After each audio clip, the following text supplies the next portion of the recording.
Përshëndetje shikues të nderuar, siç mund ta shihni, nuk ndodhemi në ambientin e zakonshëm të lokaleve të Prishtinës për të diskutuar temat ndryshme aktuale në vendin tonë, por ndodhemi konkretisht në fshatin Leban të Prishtinës, aktualisht më saktësisht ndodhem në traktorin e bujkut nga ky fshat Leban, pra nga Dobratici, traktorit të cilit po vazhdon të qëndrojë i qetë dhe jo i ndezur, pra i fikur dhe jo angazhuar në arë për të bërë lëvrimin e arës normalisht për të përgatitur për procesin e mbjelljes së grurit. Dhe pikërisht sot këtë do të diskutojmë në emisionin aktual, vonesat në përgatitjen e arave dhe në lëvrimin e tyre për të mbjellë me grur, dhe tashmë jemi mjaft vonë, thonë ekspertët, në këtë proces, gjë që mund të shkaktojë probleme jo vetëm në rendimentin e grurit, por në cilësinë e grurit dhe në rritjen e mundshme të çmimeve të produkteve të ndryshme të miellit, të bukës dhe në produkteve të tjera.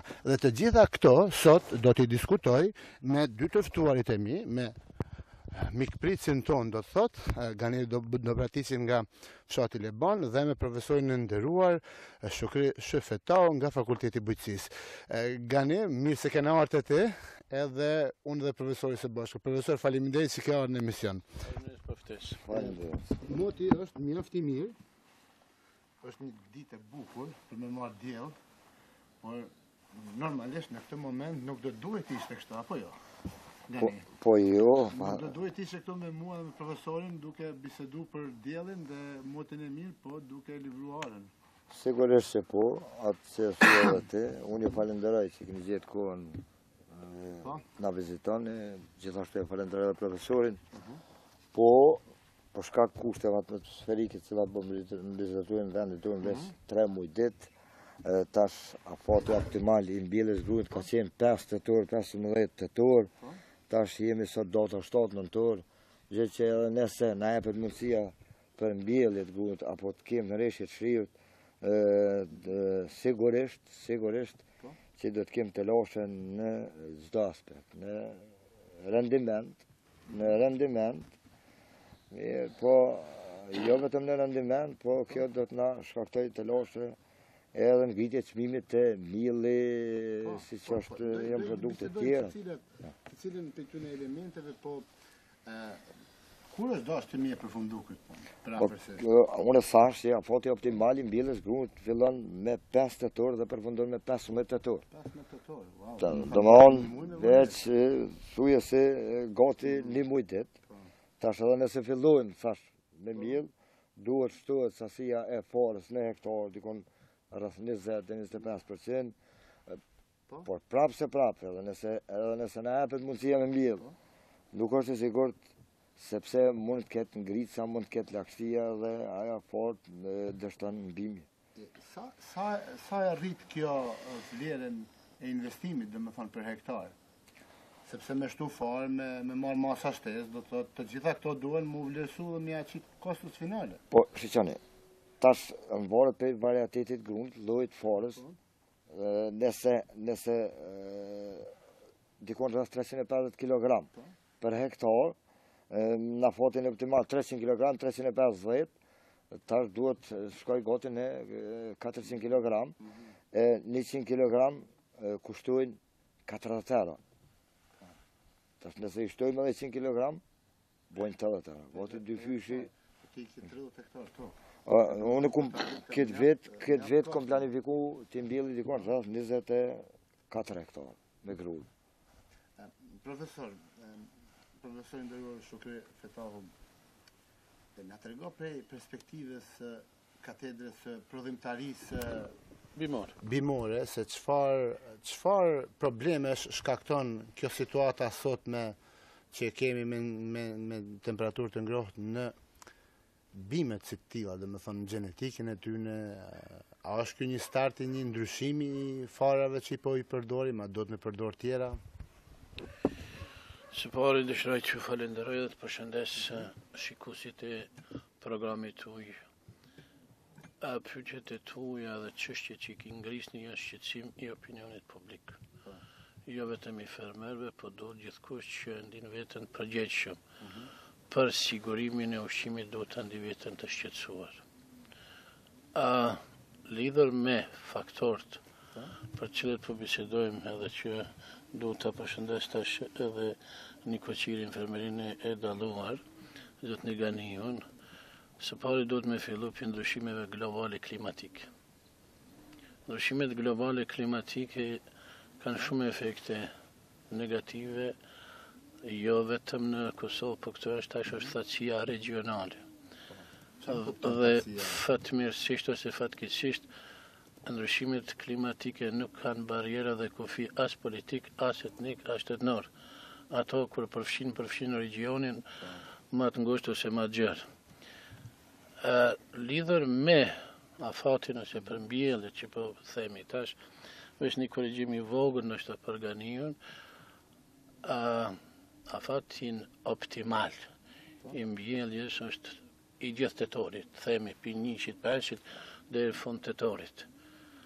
Por në kuadër të kësaj, kultivarët e drithëjt të grurit janë me klasa të ndryshme, ato që janë të hershme, të mesme dhe të vonshme. Në datën cilën jemi sot, realisht ose di 7 nëntor, themi që jemi jashtë afatit optimal të mbjelljes në kushte normale, në kushte optimale. Ta shtrot dilema dhe pyetje, shka duhet me bëth sot? Kjo është dilema. Çka duhet me bëth Ganiu, ta shti për me pas një produkt edhe rendiment, s'po themi 100% se e ka planifiku, por me pas një rendiment i cili ja nxjerr mundin edhe e nxjerr diçka në treg dhe nuk ndikon me ndryshu shumë sende, do të thonë shumë çmime. Unë e di që ju po bëni pyetje për rendiment, po pyetja do të shtrohet a do të mund të mbjellim. Dhe ato shka mbjell që ata akor. Na po duhet të fokusohemi në mbjellje dhe pasojat në rendiment, cilët mund të reflektohen. Bujësia si veprimtaria është regionale edhe lokale. Në Kosovë kemi 2 regione të mëdha të ndryshme klimatike. Kemi rrafshin e Dugagjinit, që karakterizohet me klimë më të butë, me vjeshtë më të vonshme, dhe rrafshin e Kosovës me vjeshtë më të hershme, me temperatura më të ulta. Por këtu tash po flasmi për thatësinë, mungesën e rreshjeve. Këto 3 muajt e fundit nuk ka pas rreshje në territorin e Kosovës, pavarësisht mund të jetë dikon ndonjë mikroregion i vogël, ndonjë rik, po që nuk ka plotësu sasien e nevojshme të dhejut ose të tokës për me qenë e gatshme në mënyrë optimale për me kry procesin e lavërimit rëndpar. Shka duhet me bo, tash po kthejna pyetje suaj, shka duhet me bo zot Neganiu dhe shumë fermer të nderuar të tjerë. Duhet të fillot starti me pa çfarë është sipërfaqja e tokës, ku është niveli i saj. A janë toka të lehta, a janë ranore ose zallore, a janë kodrinore, a janë të kullushme, a kanë ujë, a janë tipi ismunicës, tipi rond. Unë rekomandoj të gjithë ata që mund të bëjnë lavrën, që mund të bëjnë, pa flas për tokat ranore, që janë tokat të rrafshta rreth lumeve, edhe këto që janë të lehta kodrinore, që të bëjnë lavrimin e cekt ose punimin e cekt. Nuk ka më mundësi me bë lavrim të thellë për shkak se prishet struktura e dhejut. Dhe mundësia për ta përgatit shtratin për mbjellje të farës, gati mos me thonë është e pamundshme. Dhe në smonic, as që duhet me mendu, me hy me plug. Shka rekomandoj unë? Duhet të shkuan fermerët me punim plotësues, që i thëmë me punim minimal. Punimi minimal nuk duhet të tokat e randa, aty ku ka mundësi, që e posedojnë mekanizimin adekuat, me shku me frezë, me shku pjatore, me shku me vlaq ose me trina.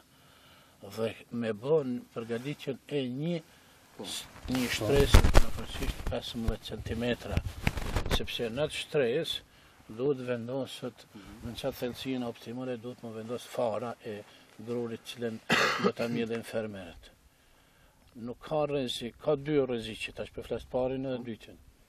Rreziku ku mund ketë lagështi pak mas punimit, Ekziston rreziku që fara më provoku me fillu mbjelljen dhe në mungesë të lagështisë shtresa mbi farën është e fortë, s'mund me dal koleptili na I themi me bima e re mbi sipërfaqe dhe me psu dëme në mbjellje dhe mos me bi. Dhe e dyta që do t'ishte dami tjetër, nëse nuk mbjellet fare, atëherë nuk kemi shka me bisedu për cilët që damet. Dhe shka duhet me bë tash herën e parë dhe të dytën të themi. Gjithmonë po them një minimum, punimi minimal, sipërfaqësor 15 cm, maksimumi ndoshta 20, varet për teknikës po flas çfarë kanë, me shku një herë me pjetore, me shku me vllaçe si me trin, me rafshu, edhe me fres që më konë dhe sa ma I grimcu ma imt, për ta mundësu mbjelljen më të lehtë. Në situatet që mund ta mbjellin fermerët, duhet me shku me cilindrim, me shtyps, për ta ngjesh sipërfaqen, pjesën edhe mbi farë, që të bëhet kompaktësimi I dhejës shtresës, pa lavëruar edhe kësaj të punuar, që të vjen lagështia nga poshtë me fillu me marrë fara e mbjell, me marrë ujin, për me fillu procesi I mbjelljes. Dhe kjo atëherë mundëson të me bi. Nëse mbetet pa e ngjesh, mbetet sasia e ajrit brenda sipërfaqes së punuar dhe nuk ka kontakt me dhe, nuk mund ta merr lagështinë dhe mbetet fara e pambirë. Varianti tjetër që mund të jetë I këshillueshëm, I rekomandueshëm, ata që e kanë sipërfaqen që thash të lehta, mund ta bëjnë punimin e plot, mund ta mbjellin edhe pa frikë, domethënë mund të zhvillohen. Po sa përqind e tokës në Kosovë është e tillë, domethënë? Tash shumica dominon smunica.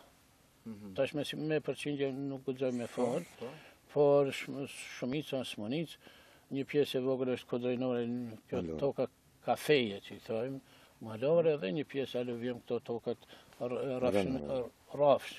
rafshinët rreth lumeve. Po dominuese toka prodhuese e drithrave të bardha në këtë rast po flas, jo vetëm për gruin, po mund bilet edhe thekra dhe elbi, Vjeshtore, Kujlokovt, janë smunica. Dhe kjo është problemi numër 1. Nuk ka mundësi edhe njerë për përshim, nuk ka mundësi me pas lëvrim të thellë. Arsyeja ku janë defektet e lëvrimit. Fatkeqësisht në Kosovë struktura e tokës është degraduar nga 2 faktorë. Degradimi I parë që ndodh pa vedije edhe shkaktohet nga ana fermerëve. Ata pas korjes së grurit, ose tash kanë filluar edhe misrin, me bë djegjen e hamulloreve. Dhe ali çfarë dami shkaktohet? Djegët I gjithë mikroflora dhe mikrofauna e dheut, edhe mikroorganizmat që janë në tokë. Dhe nuk ka kush me bë materien organike me tret ato që mbeten.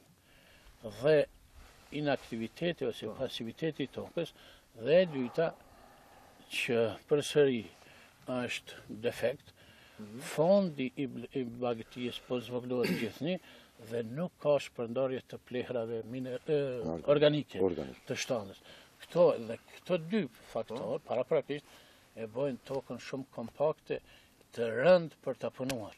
Po, gjithandaj, kur shëtisemi me ekipin RTK-s për me bëjë intervista, biseda, emisione, anë mbon Kosovë, shohim mjaft toka pjellore dhe aty një depo e madhe e mbirë në mes tyre, apo një fabrik, apo diçka që nuk është fort e ndërlidhur me punimin e tokës, po edhe në mënyrë edhe e zvogëlojnë tokën e punës, është po më trego, t'ju shpjegojmë shikuesve përse bujqit I djegin hamullore, domethënë, cili është besimi që përfitojnë, çka mendojnë se përfitojnë me ato? Ju thotë që është gabim me bë atë. Dam, jo veç gabueshme, po e damshme. Çka përfitojnë, mendojnë ata se përfitojnë me djegjen e hamulloreve?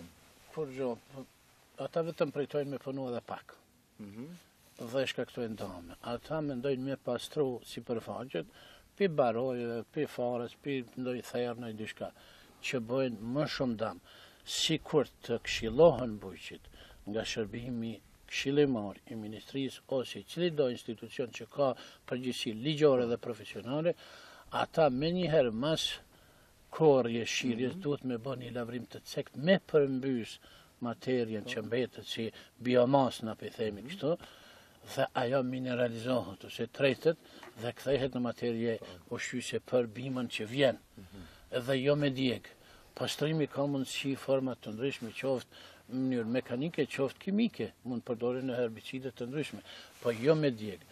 Dhe kjo nuk ndikon vetëm në stresën edhe në tokë, po edhe në atmosferë, në ndotjen, në sasien enorme të CO2-shit, që kontribon në ngrohjen globale klimatike kudo koftë. Ndërsa, sa i përket, sa i përket objekteve, ndërtime vende pa vend, kjo është dështim i pushtetit, që nuk menaxhojnë me pasuri nacionale. Ndërtohen objekte gjithkund me leje, pa leje, me vend, pa vend, midis të arëve nuk ka asnjë kuptim. Toka pjellore, nëse shëndrot në tokë ndërtimore, sot e 100 vjeta, si disa vite mo, mbohet tokë e pashfrytzueshme për prodhim bujqësor dhe për prodhim të ushqimit. Si përfaqen fale edhe këto poshtoj, jo vetëm në Kosovën, këtë botën është problem shtimi i numrit të popullsijës në botë, zvogëlimi i sipërfaqeve prodhuese bujqësore. Dhe këto janë kontradikta. Dhe të shka duhet me ndërhyj dija dhe shkenca për të ngritë rendimente për me mujtë me prodhu ushqim të mjaftueshëm për njerëzimin kudo kohë. Dhe të nas jemi të kujdesshëm. Nga ne ti tregove që i ke dikun në përdorim, sa me qira sot tuat hektar, dikun afër 30 hektar tokë, të cilat i mbio kryesisht me grur. Me grur, misër edhe shpes. Po, edhe e ke gjetë zgjidhjen që përmes mini fermës lopëve atë plehmi është shpërnda, por në për tokë, dhe më thonë, me mirujt atë balancin natyror të ushqimit të bimëve, po njëkohësisht rrugës deri këtu më tregove që edhe një fermë të pulave ja hek plehin e pulave dhe e përdor, dhe më thonë. Po, unë... Na tregot tash një pak se nuk është më shumë i zakonshëm plehu i pulave mu hedh në tokë bujqësore. Unë personal, për vete, si fermer, tokën më shumë e plenoj me pleh organik. Vetë shtallës time, po njëkohësisht është një fermë fshat tu, për mos me bo dëm, me ndot ambientin, unë i kom thonë me depunu në orat mija, edhe unë e shpërndoj. Pleh organik, Rrezikohen dhe profesori është jashtëzakonisht shumë i mirë për tokat bujqësore. Ato ku ka pleh organik, shtallës edhe të pulave, aja tokë është cilësore.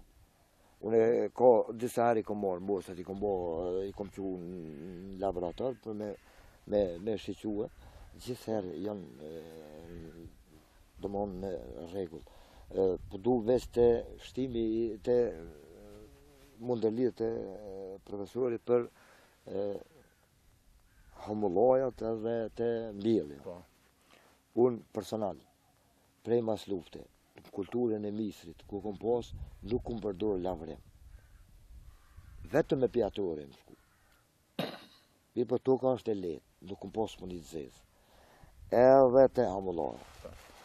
Fermerët janë çuditshëm. Shumë çuditshëm jam. Unë jam kom të rejkë vrejtën zdisa. Ata janë zakonisht pa kujdesshëm shkujnë pritojnë. Pritojnë me ku jetë kashta, pak jetë talla, po shkoj pendezi, pe pastroj, ato baroja, pa të hova djegën, ka të djegë, aja pet mbin. Unë jam shumë i kujdesshëm këto edhe ta them drejtën, organet kompetente, institucionet, qeveria, ministrit, policia, me marrë një vendim, me nëzirë një vendim. Ato ku djegen, me shqiptu gjoba. Gjobë. Mu vëdisu një herë për gjithmonë në asit. Nuk banë se, ato lindin pasoja shumë. Nuk është vetë dëmtimi tokës, e ceko dhe profesori, ambientit. Mikroflora e thellë. Gjithë. Pastaj duhet edhe angazhim më shumë i këtë në gjendjen me pashme. Një pyetje cilës mundi ju përgjigj të dy. Verës pa të mreshje. U prishën qep, pudra, produktet ndryshme në fushë hapun, bile disa persona që i njohën me hektar tanë, dhe më thonë hudrat ju kanë ndështu. Tashti nuk kemi shi, çka po na flet natyra? Ja nisim me ty profesor dhe vazhdojmë me gjënin. Çka po na flet natyra neve? Në këtë ditë kaq bukur që kishim thënë mu bën një me natyrën, çka po na dërgon? Apo na dërgon mesazh me këto çrregullime? Shqetësimi kryesor unë e thashë përpërsi të njëjtën fjalë në botë është ndryshimet globale klimatike. Dhe kontribusi më i madh në ndryshimin, mi kontribu kësaj është vetë faktori njeri. Imagjinoni për shembull në shtete të mëdha ose vetëm në Kosovën, nëse për çdo ditë djegën 1 milion derivatet naftës, litra. Imagjino sa CO2 e lirohet. Dhe ku janë të tjerë? Imagjino Kina, India, 1 miliard e gjys, kontributi frimarrjes e asaj, djegja, minjeret, luftët, gjithçka është dhe zvoglimi numër 1 është zvoglimi i hapësirave të gjelbërta që mund ta menaxhon këtë prodhimin e CO2-shit edhe asimilimin e saj nga ana bing. Zvoglimi sipërfaqeve të gjelbërta ngrit CO2-shin që kontribon dioksidin e karbonit, që më flasun CO2-shin këto, dioksidin e karbonit në ngritjen e temperaturave globale. Shkrirja akullnajave. Për 30 vjet është të rritën temperaturat mesatare globale për një shkallë. Nëse shkohet edhe 2050 supozohet që në planet do të jetojnë 10 miliard banor. Dhe këto është shqetësimi i opinionit global. Zvoglimi sipërfaqeve të gjelbra dhe prodhuese për ushqim edhe shtimi i numrit të banorëve. Dhe janë dy kontraste. Këtu tash nuk mundet mo as fermeri, me respektin që e përganiu, që e bon punën mirë në profesionale të mundshme, do përdorë edhe plehjen e shtallës organik, por nuk mundet mo me punu fermeri vetë, pa pas një shërbim këshillimor. Shërbimi këshillimor ekziston për të këshilluar në situatat emergjente ose situatat të këtilla si duhet të veprojmë. Unë thash, tash këtu dilema nuk shtrohet a duhet me mbjell. Tash po nalna pak edhe një herë të mund të mbjellim? Tash dilema a është me mbjell, a mos me mbjell, ku është fitimi? Këto duhet të mbillet dhe me pa mundësit sa mund të zvogëlojmë efektet negative së pari në mbjellje. Unë kërkoj falje për ganit, po me dhe juve, këto duhet më përqendru fermerët në cilësinë e farës. Unë e di që në Kosovë gjysma më tepër e mbjellin farën e vetë, që nuk e blejnë treg të certifikuar, të standardizuar. Mos të mbjellin farë të patrajtuar, puna parë. Kur thua e patrajtuar, çka me pesticide, që është një këpur që e sulmon gjatë dimnit, është fuzarem nivalis, me sta komplikojnë fjalorin, po do më konë sa ma praktik, sa kuptojnë fermerët. Me trajtu me fungicide ata din, për me mujtë, sepse nuk e dihet sa ka meneta e farë në dhe. Dhe kur ka me bi, nëse s'ka me pas, unë besoj që ka me pas oreshje. Por bima në atë endosperimin e vetë që e ka rezervën, mund të hargjojnë edhe të në bëhat medium i përshtatshëm për me sulmu këpurdhat, që është mundja këpurdhat që sulmon. Dhe më farën dhe të mbjellin në thellësin rreth 5 cm. Për me mujtë që ka bima zhvillon një farë nyje të vllazërimit në i themi, e cila duhet më zhvillu në dhe, në sipërfaqe, dhe ajo nëse vinë temperaturat e ulta, vinë ngricet, është e rëndësishme mos më damtu ajo. Dhe nëse damtohet kjo mbi sipërfaqe, ajo mos më damtu, sepse ajo në pranverë dhe gjatë dimnit, nëse ka dhe borë, mund të zhvilloj kërcej sekundar dhe mund të kompenzohet numri i rrallë i bimëve. Ato që tha Gania, veç po shtoj, për çdo ditë vonesë, fermerët duhet me shtu sasinë e farës, ose normën e farës 1%. Të themi, për 3 ditë, nëse pa marrë me 300 kg, ose shka po di une, dështojnë ka 3-4 kg. Sa ma shumë që të vënomi, që ma shumë me shtu farën, për me kompenzu damtimin eventual. Dhe damtimet mund të ndodhen edhe ndryshe. Hiç pa bim fare, pa bim fara, mund të ashtë temperatura nxehtë të gjithë mikrofauna që ka brenda dhejut gjithçka insekte të ndryshme, mund ta dëmtojnë farën pa bi fare. Kjo para e dyta ishin mikroorganizmat dhe prandaj duhet me shtu sasinë e farës dhe kjo mund të korrigjohet në pranverë duke shtuar kujdesin me plehra. Dhe mos harroj duhet me shpërnda plehra vjeshtore din fermerët 3-5 jo me shku me 200 kg, me 300, po mosisht 350 në varësisht për kapacitet financiare, 350 e 400, sepse fosfori dhe kaliumi i japin imunitetin e bimës për ta përballu dimnin. Dhe një karakteristikë për jap gruri pa mbulesën e borës. Nëse rrut kënyja vllazërimit në rrdhe, duron temperaturat negative se tot deri -15. Me mbulesë të borës mund ta duroj edhe 20. Nuk është rrezik, po është rreziku është ajo nyja vllazërimit. Fatkeqësisht unë se s'mora ta ko me marr bimën për fakultetit me prezentoj para juve, se unë i kom shkull ato që me qatë punë merna që 20 vjetë e fundit, ajo është rëndësishme me shpëtun nga acarin, nga dimni.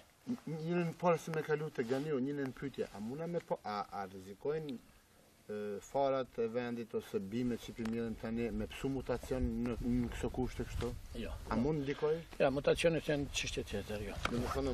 Ato këto mund të jenë modifikime. Fjala më duhet modifikim. Sepse unë duhem kanë përgjegjës profesionalisht. Jemi bashkë ndihmojmë. Në kontekstin që disa vite me vazhdu kështu mu modifiku ndoshta në karakteristikë që... Jo, këto mundet veç me ndiku në efektet me kohë mbjellja edhe në rendiment. Rendimentet në vitin, domethënë vera që shkoi, ka qenë ideale për mbjelljet pranverore, për misër, për këto, po ka qenë fatale për drithrat. Për gruin deri në fazën e formimit të kallirit ka qenë ideale. Kur u formu kalliri dhe më pje kokra, atër ka pas shi jo të bolshme, po të mjaftueshme sa me zbrit peshen hektolitrike me prunë, mësë më thonë zero, po ka ullë shumë. Dhe kjo nënkupton edhe ulljen e cilësisë së millit që fitohet nga aja farë.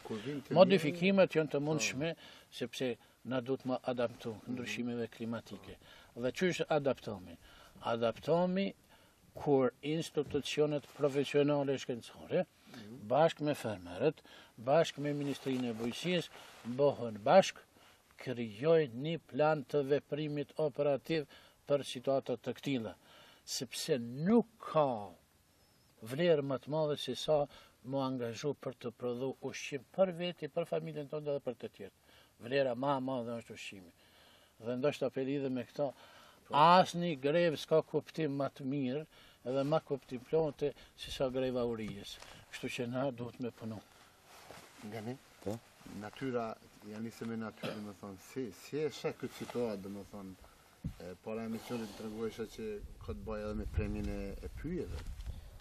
Po ndikon kjo klim të ashtë me u bo. Po profesori e ceku, gjelbrimi, hapësirat e gjelbruse, mirë po kjo dukëritë na është edhe shkatrimi i pyjeve të ta. Do më onë për pyjet cilat janë shkatru në Kosovë, deri tash, as kush nuk merë masa. Janë të fletë prasitje, denojnë ka pak, ta shune këtë pjesën teritorin që ka fshotrat e mija. Tu ka qenë pylli vitet të dheta, jashtë zakonisht park. Tash më shku me po, më këshe. Këtë është i domëtum, edhe aja ndikon. Të rejshim ndikon edhe aja. Sa është të vështirë me qenë bujkë sot në Kosovë, fermer që bjefojnë? Me këto situata, me shpenzimit pa planifikume, sepse bujqësia është shpenzim i planifikume, por din me ndodhë rastet të tilla kur e komplikojnë situatë. Të na në Kosovë, me qenë bujkë, nuk është letë. Ka vështërsi. Mirë po. Çdo përkroja që vjen për fermerin, nga institucion pavarësisht ta janë institucione qendrore apo lokale, janë mirëseone me përkroja. Subvencionimet janë të vogla. Shumë të vogla. 150 euro për një hektar është pak. Nafta për këtë traktor, shihni. është një sukur për një gjip që shtash. Duhet të rohet nafta.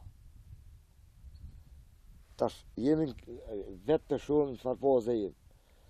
Kosta e investimit grurit është shumë e lartë. Çmimi ka qenë jashtëzakonisht i ulët. Tash, mund të rrit. Dhe edhe ne apel e kam. Këtë sa herë kam dhënë deklarat, kam bërë apel.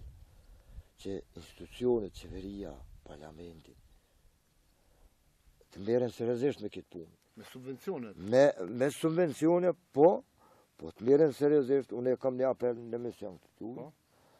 Dhe profesorin, ndoshta mundet me thonë, që gabimin më të madh qeveria e Kosovës, pe fillimit qeverisë pore deri në këto, që fonde për fatkeqësi natyrore asnjëherë nuk ka bërë. Duhet kem fond rezerva shtetërore për fatkeqësi natyrore, po edhe pse mos kem rezerva shtetërore për grurin, për millin. Tash nëse ne nuk mundemi me miell këtë vit, edhe ashtu na nuk e sigurojmë bukën. Pe kulturës grunt, pe prodhimit tonë. Jemi në vorë nga i porti. Po edhe këto që kanë miell fermerë deri se nëse nuk miellëm, atëherë për qytetarët do të pësoj. Sidomos ata që bazën e ushqimit e kanë tek brumi. Normal. Mund të ketë çmimet. Sigurisht 90% çmimi kanë për. I bukës, i kipseve, i himeve ose krundeve që i përdoren na, se unë thash gruni nuk përdoret vetëm për bukë. Po unë personal grunin e kombinoj. Se e kam një firmën e love, millin e shesë, nuk kam nevojën e për 5-6 antarë, më shku 30 ton mill. Kurse krunet, ose himet i përdori për lëpë mija që më shtore. Është kosta. Profesor Rrezikohen e djegu, unë nuk e djegu. Unë e marrë, e krumbulloj, një sasi e lo për lëpë mija, që se sasi e shesë. Kështu që qeveria duhet një herë për gjithmonë, pavarësisht cilat që apo kjo aja tjetra cilat vjen, duhet nalet bisedojnë dhe formojnë një tjenë përgatitur për rezerva shtetërore, për grurin, po edhe për të keni fond veçantë për fatkeqësi natyrore. Zot Rigani dhe profesor Shukre, shumë faleminderit që keni qenë pjesë e emisionit, erdhën në fund të kësaj bisedet jonë. Ishte klasimi. Nëse një minutë më falë, jemi në fund fare. Atëherë dëshiroj mbjellje të suksesshme dhe fermerët kanë bërë gjithmonë punën më të ndershme dhe më të mirën në funksion të prodhimit të ushqimit për popullatën kosovare. Faleminderit për ftesën. Faleminderit të dyve. Shikues të nderuar, kaq për sot për emisionin Aktual, u lajmëruam nga fshati Leban e Prishtinës, ku biseduam për problemin që e kanë fermerët lidhur me vonesat në mbjelljen e grurit për të përgatitur për sezonin e ardhshëm. Ju ftoj që të vazhdoni të qëndroni me programin e Televizionit Publik Kosovës. Mbjelljet nga Mbjelljet.